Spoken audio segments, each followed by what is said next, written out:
जी, बिस्मिल्लाहिर्रहमानिर्रहीम। व्यूअर्स, आप देख रहे हैं program UK immigration laws with Zahid Chaudhry. ये प्रोग्राम हर थर्सडे को यूके के मुकामी वक्त 6 बजे आप लोगों की खिदमत में पेश करता हूँ। अरसा दराज से ये प्रोग्राम जो है वो चल रहा है और उम्मीद करता हूँ कि आप लोग जो है वो इससे पूरी तरह मुस्तफीद हो रहे हैं। ये आप लोगों का प्रोग्राम है। अगर आप इससे फायदा उठा रहे हैं तो ये प्रोग्राम जो है वो मैं इसलिए अब एक अरसा दराज से इसको कंटिन्यू कर रहा हूँ कि आप लोग एक्सक्यूज मी, आप लोगों की जो मोहब्बतें हैं, जिस तरीके से आप सवालात भेजते हैं और प्रोग्राम पसंद करते हैं, तो ये हम चाह रहे हैं कि ये प्रोग्राम जो है आप लोगों के लिए है। इस प्रोग्राम के फॉर्मेट से आप वाकिफ हैं, आपके सवालात के जवाब देते हैं। अगर कोई इम्पोर्टेंट अपडेट होती है तो वो भी मैं आप लोगों के साथ शेयर करता हूँ। प्रोग्राम शुरू करने से पहले एज यूजुअल जैसे मैं आप लोगों से रिक्वेस्ट करता हूं कि जिसने अभी तक मेरा YouTube channel ZMC TV subscribe नहीं किया, उनसे दरखास्त है कि वो सब्सक्राइब कर लें ताकि मेरी आने वाली लॉ से जुड़ी हुई तमाम जो वीडियोस हैं वो बगैर किसी ताखीर के आप लोगों तक पहुंच सके और आप उससे फायदा उठा सके। ठीक है जी, आप चलते हैं जी आज पहले सवाल की तरफ आज के इस प्रोग्राम में। जी, पहला सवाल जो है ये कनाडा से किसी ने सवाल पूछा है। उन्होंने कहा जी कि मैं जो हूँ वो यूके में कोई इंटरनेशनल जो स्टूडेंट हैं उनके साथ शादी करना चाह रही हूँ, तो क्या मैं शादी जो है वो रजिस्टर कर सकती हूँ यूके में या नहीं है? तो बिल्कुल जनाब, देखें, अगर कोई भी शख्स जो है वो लॉफुली यूके के अंदर रह रहा है तो फिर आप आके शादी जो है वो आसानी के साथ रजिस्टर कर सकते हैं। ठीक है, लेकिन अगर सपोज करें कि ये अगर कोई लॉफुली नहीं भी रह रहा, क्योंकि getting married is your fundamental right, वो आपका राइट है, तो वो आप फिर भी आप कर सकते हैं, लेकिन उसका फिर प्रोसीजर जो है वो थोड़ा डिफरेंट होता है कि आप जो है जब नोटिस ऑफ मैरिज देने के लिए जाते हैं रजिस्टर ऑफिस में, तो वो आपसे आपके आइडेंटिटी डॉक्यूमेंट और आपकी लॉफुल रेजिडेंसी की ये जो है वो प्रूफ आपसे मांगते हैं। अगर दोनों फ्रीकैन में से किसी एक के पास जो है वो लॉफुल रेजिडेंसी नहीं है, तो फिर दोनों फ्रीकैन के जो तमाम डॉक्यूमेंट्स हैं वो होम ऑफिस को भेजे जाते हैं। और होम ऑफिस जो है वो फिर दो ऑप्शन उसमें हो सकते हैं, या तो वो ग्रीन सिग्नल दे देता है और रजिस्टर ऑफिस को कहता है कि जी बिल्कुल हमें कोई इतराज नहीं, आप इनकी शादी रजिस्टर कर लें। दूसरा ऑप्शन ये होता है कि वो दोनों फरीकैन को जो है वो इंटरव्यू के लिए बुला लेता है, सेपरेट इंटरव्यू किए जाते हैं, ताकि वो ये बात एस्टेब्लिश करना चाहते हैं कि ये जो मैरिज हो रही है ये कोई मैरिज ऑफ कन्वीनियंस नहीं है, वे वीजे के लिए नहीं है, एक जेन्युइन मैरिज है। तो ये आप लोग जो हैं वो जो है वो आप बिल्कुल आप यहाँ पे आके शादी रजिस्टर कर सकते हैं। उसके जो भी लवाजमात हैं वो आप आएंगे तो, लेकिन जो आपका सवाल था कि आप ये शादी रजिस्टर कर सकते हैं इंटरनेशनल स्टूडेंट के पास, तो जी बिल्कुल कर सकते हैं। आई hope I answer your question. दूसरा जो सवाल है वो भी इसी से रिलेटेड है जी। वो उन्होंने ये पूछा था कि मैं किसी को मिले बगैर क्या उसको यहाँ बुला के उसके साथ शादी रजिस्टर कर सकता हूँ या नहीं? जी बिल्कुल, ये भी इसका सवाल भी अगर स्ट्रेट फॉरवर्ड सवाल है कि यस बिल्कुल आप कर सकते हैं। इसको हम कहते हैं मैरिज विजिटर वीजा। ठीक है, क्योंकि ये जो आपने सवाल किया था वो मैं इसलिए समझ गया कि आपने कहा बगैर मिले हुए, क्योंकि फियांसी वीजे के लिए मिलना जो है वो शर्त है। तो अगर आप मिले नहीं हैं तो फिर इसका मतलब है कि फियांसी का वीजा तो मुश्किल हो जाएगा। और अगर आप यहाँ पे आके शादी रजिस्टर करना चाहते हैं बगैर मिले हुए, तो उसके लिए आप क्या करेंगे? उसके लिए आप जो है वो मैरिज विजिटर वीजे के लिए अप्लाई करेंगे। जब वो आप यहाँ पे आ जाएंगे, जो भी आपके पोटेंशियल स्पाउस हैं, आप यहाँ पे मैरिज रजिस्टर जो है वो कर लेंगे। हाँ, अब इस पे ये होगा क्योंकि ये मैरिज जो है वो मैरिज विजिटर वीजा है, तो अब ये स्पाउस वीजे पे यहाँ रहते हुए स्विच नहीं हो सकेगा। ठीक है, फिर जो स्पाउस है, जो ओवरसीज स्पाउस है या फॉरेनर स्पाउस है, उसको वापस जाना पड़ेगा। जब वो वापस चला जाएगा या चली जाएगी तो वहां पे रहते हुए आप जो है वो क्या कर सकते हैं? वो फिर उनके स्पाउस वीले के लिए एंट्री क्लियरेंस एप्लीकेशन के लिए अप्लाई कर सकते हैं। तो वो उस हवाले से आप बिल्कुल जो है वो फिर, क्योंकि इसकी शर्त ये है कि ऑब्वियसली ये जो मैरिज विजिटर वीजा है, इसमें क्योंकि वो रिक्वायरमेंट जो आपने पूरी करनी होती है इंग्लिश टेस्ट की 18,600 की, और ये वो इसके लिए जरूरी नहीं है, ये जरा ज़हन में रख लीजिएगा। इसलिए कि क्योंकि आपने सिर्फ यहाँ पे आके शादी रजिस्टर करनी है और उसके बाद आपने वापस जाना है, क्योंकि आप यहाँ स्टे नहीं कर सकते, ठीक है जी। और आप यहाँ रहते हुए फिर आप उसको स्विच नहीं कर सकते स्पाउस वीजे के लिए, तो इसलिए उसके लिए वो कंडीशन नहीं है। जबकि जो फ्योंसी वीजा है उसके लिए तो ऑब्वियसली अगर आप जो है वो फ्योंसी वीजे पे आना चाहते हैं तो फिर ये शर्त है कि आप जो है वो कम से कम एक दफा जो है वो मिले हों और उसके एविडेंस जो है वो भी आपने साथ लगाने हैं। तो यही आपका सवाल था मेरे ख्याल में, क्योंकि आप मिले नहीं है, फ्योंसी वीजा अप्लाई नहीं कर सकते, तो आप कोई और ऑप्शन तलाश कर रहे थे, तो मैंने आपको बड़ा क्लियरली जो है वो बता दिया है। I hope I answer your question. जी बढ़ते हैं जनाब अगले सवाल की तरफ। अगला सवाल जो है जी ये यहाँ से पूछा गया है कि जी मैं बिजनेस ओनर हूँ और मेरा कोई अजीज है वो यहाँ पे स्टूडेंट वीजे पे आया हुआ है और मैं अब उसको स्पॉन्सर करना चाहता हूँ, तो क्या वो स्पॉन्सर वीजा यानी टीयर 2 में या स्किल्ड वर्कर जो है उस पे वो स्विच हो सकता है कि नहीं हो सकता। देखिए पहली बात तो ये है कि जो स्टूडेंट जिसकी वैलिड लीव है वो बिल्कुल टीयर 2 के ऊपर स्किल्ड वर्कर वीजा जो है उसके ऊपर स्विच कर सकता है। लेकिन इसमें जो इम्पोर्टेंट चीज है कि हर बंदा अब इसको स्पॉन्सर नहीं कर सकता, कि हर किसी की कुछ शॉप भी है तो वो भी जाके सिंपल, ये कोई ऐसा नहीं है कि आपने कोई लेटर लिखना है कि जी मैं इस बच्चे को सपोर्ट करूंगा या इस बच्चे को सपोर्ट करूंगा, ये करूंगा वो करूंगा, मेरे पास रहेगा, मेरे साथ काम करेगा, मेरा बिजनेस ये है, नहीं ऐसा नहीं है। इसके लिए जरूरी है कि जो बंदा स्पॉन्सर ऑफर कर रहा है वो होम ऑफिस से अप्रूव्ड लाइसेंस होल्डर हो, यानी पहले उसने होम ऑफिस को अप्लाई किया हो लाइसेंस के लिए, यानी टीयर 2 लाइसेंस के लिए। वैसे टीयर 4 भी होता है, फिर टीयर 5 भी होता है। तो अगर वो उसके पास होम ऑफिस का लाइसेंस है कि वो बिजनेस जो है वो ओवरसीज जो एम्प्लॉइज हैं उनको रिक्रूट कर सकता है, तो ऐसी सूरत हाल में आप बिल्कुल जो है वो उसको कर सकते हैं। लेकिन अगर आपके पास स्पॉन्सर लाइसेंस नहीं है तो फिर ऑब्वियसली आप सिर्फ उसको इस तरह से कह के जनाब मैं इसको करना चाह रहा हूँ, स्पॉन्सर करना चाह रहा हूँ, मेरे पास रहेगा, मेरे पास काम करेगा, खाना पीना, तो ये ऐसा अब पॉसिबल नहीं है। हाँ अगर आप फिर भी करना चाहते हैं तो उसके लिए सबसे पहले जो है वो आप अपने बिजनेस के लिए लाइसेंस अप्लाई करें, तो वो उसके ऊपर ऑब्वियसली होम ऑफिस जो है वो देखेगा। समटाइम वो आपको इंटरव्यू करते हैं, आपके जो बिजनेस है उसको विजिट भी करते हैं। तो ऐसे सूरत हाल में जब वो सेटिस्फाई हो जाए कि यस ये बिजनेस जो है इसको जरूरत है ओवरसीज एम्प्लॉयज की, तो वो फिर आपको लाइसेंस इशू कर देगा। और उसके बाद अगर आपको सर्टिफिकेट ऑफ स्पॉन्सरशिप, ये जब आप स्पॉन्सरशिप के लिए एप्लीकेशन करते हैं तो फिर आप उनको बताते हैं कि आपको 2 चाहिए, 3 चाहिए, 5 चाहिए, 10 चाहिए, जितने भी चाहिए। वो फिर होम ऑफिस ये देखता है कि इस बिजनेस को कितने सीयूएस चाहिए, तो वो जो सीयूएस सर्टिफिकेट ऑफ स्पॉन्सरशिप जो है वो आपको मिल जाएंगे, तो वो फिर आप जो है वो अप्लाई कर सकते हैं इसके लिए। अगर आपके पास लाइसेंस नहीं है तो unfortunately this is not possible. I hope I answer this question. अगला क्वेश्चन जी पढ़ते हैं जनाब। स्केल अप वीजे के लिए पूछा है किसी ने कि ये क्या वीजा वाकई कोई नया वीजा है या नहीं है।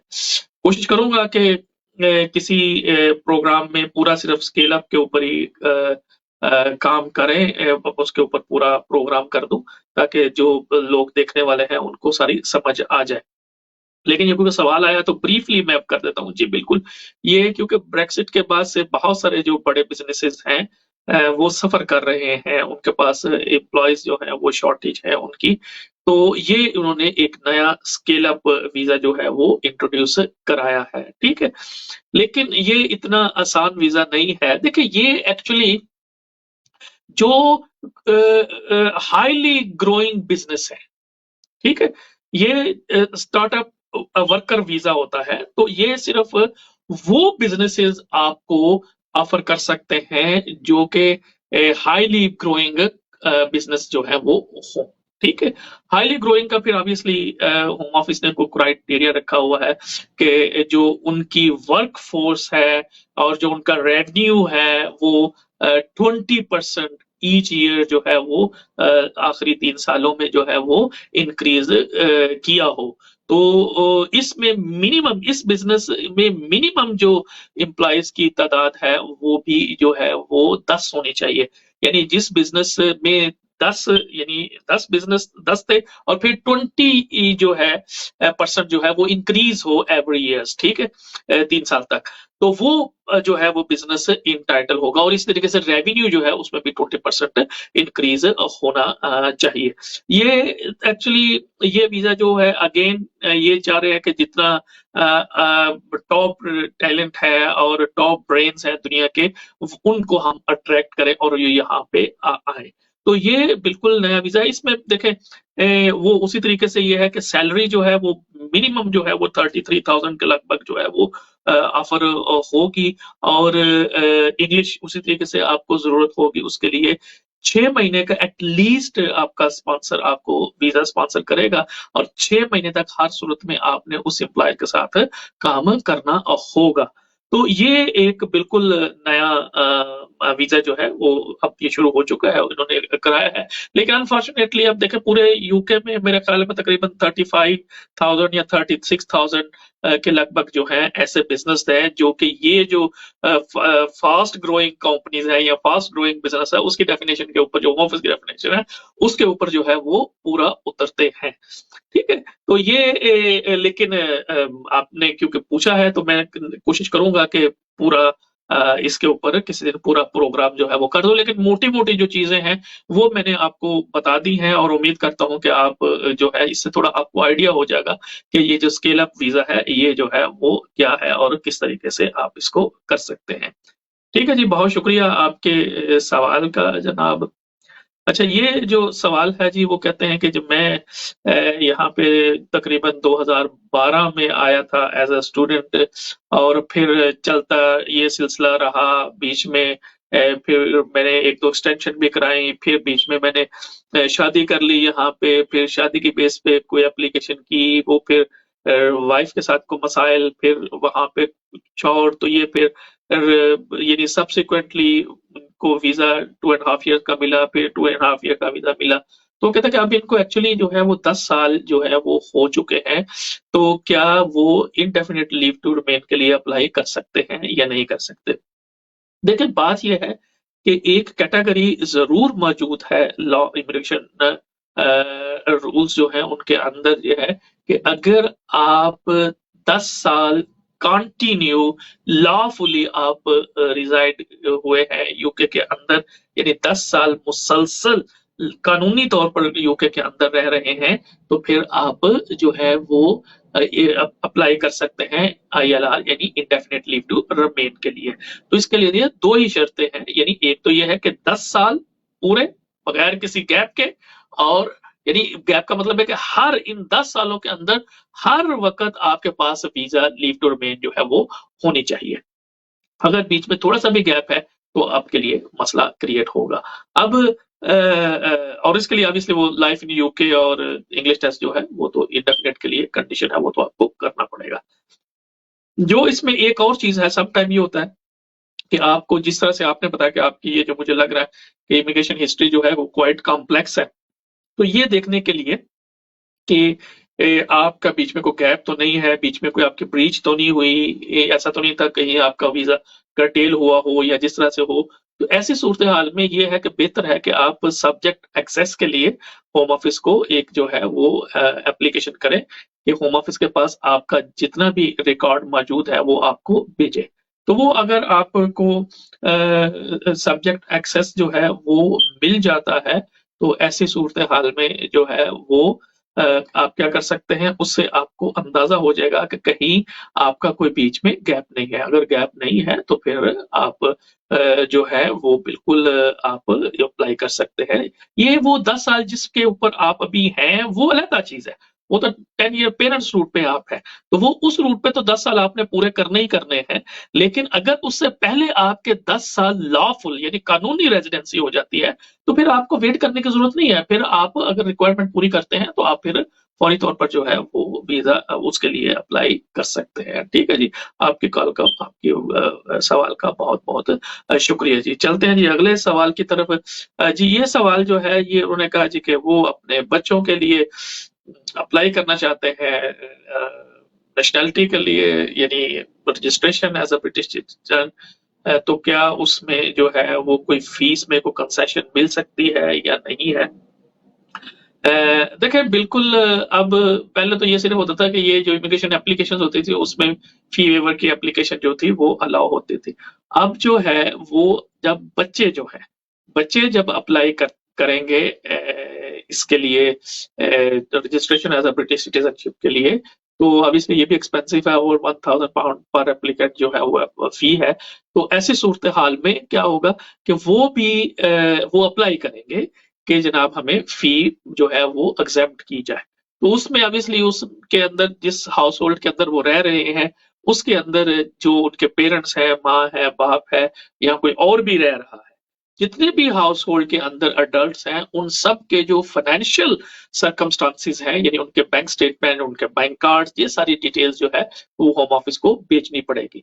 अब अगर होम ऑफिस जो है वो इस बात पे सेटिस्फाई हो जाता है कि हाँ अगर ये फीस जो है वो पे की गई तो ये मसाइल क्रिएट होंगे फाइनेंशियली और बच्चे उससे सफर करेंगे, तो वो आपको फी वेवर यानी फी से एग्जेम्प्ट कर देंगे और फिर आप जो है वो एप्लीकेशन कर सकते हैं। सम टाइम हो सकता है वो अगर पूरी नहीं करते तो वो कहे नहीं आप क्योंकि इतने पैसे आप कमा रहे हैं तो इतने तो आप कर ही सकते हैं, तो वो हो सकता है आपको पार्शली जो है वो उसमें थोड़ी रिलीफ जो है वो दे सकें। लेकिन अब जो आपका सवाल था बिल्कुल अब जो है वो होम ऑफिस ने आफ्टर कोर्ट डिसीजन ये चीज जो है वो अलाउ की है नई पॉलिसी में कि अब आप फी वेवर के लिए नेशनैलिटी एप्लीकेशन जो बच्चों की है उसमें आप अप्लाई कर सकते हैं जी। आपकी जनाब सवाल का बहुत बहुत शुक्रिया जी। अगला सवाल ये है जी कि वो कहते हैं जी कि मेरी कोई ये इसके ऊपर पहले भी बात हुई है लेकिन क्योंकि सवाल है तो फिर बता ही देते हैं कि जी मेरी कोई चीज है वो प्रॉपर्टी वगैरह है इंडिया में, तो मैं खुद तो नहीं जा सकता, तो मैं